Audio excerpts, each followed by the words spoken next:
there's a franchise disclosure document known as an FDD within the industry.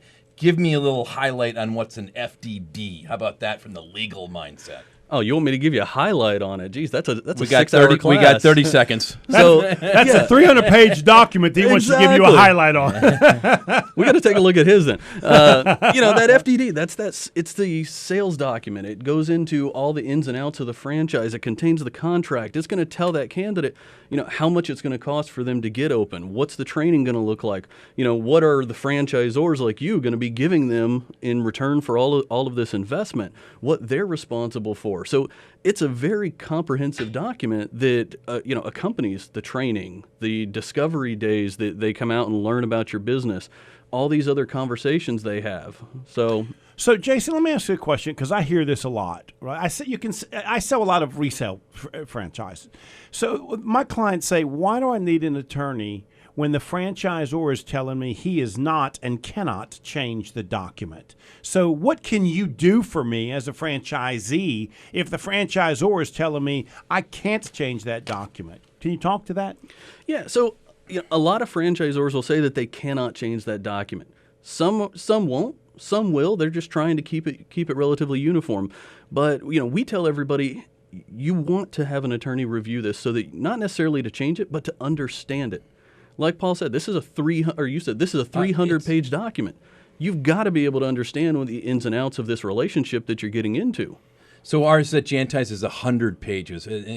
Basically, it's all the these and thous, the do's and don'ts. What happens if you die? Guess what? It's in there because buying a business or starting a franchise is just like having a baby. You have to make sure you're on the same page with all these things that go on. Although it's made and set up by the Federal Trade Commission to protect the potential franchisee. So there's any unscrupulous franchisors trying to sell some franchise that's not successful that won't get past the test. Isn't that correct? And Jason says something that's really important because what I do, and I tell people this all the time, as somebody who sells franchise resells, you are calculating the risk. Right before you write this check.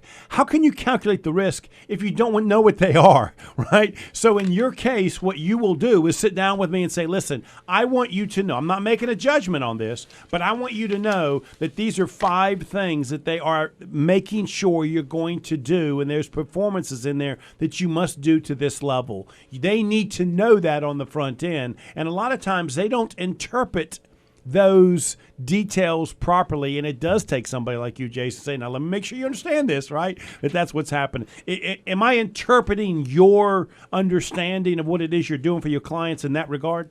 Yeah. You're right on point. They've got to understand, what's that personal guarantee? What does it entail? What are those minimum standards? A lot of these franchises, if you don't make a certain amount of money, they have the right to kick you out.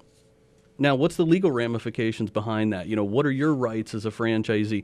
You've got to be able to understand all of this, or you're just going to get hurt in the end. Or the other way around. Even if you don't make money, you're going to send them a check. Exactly. Let's take a break. When we come back, we'll talk some more.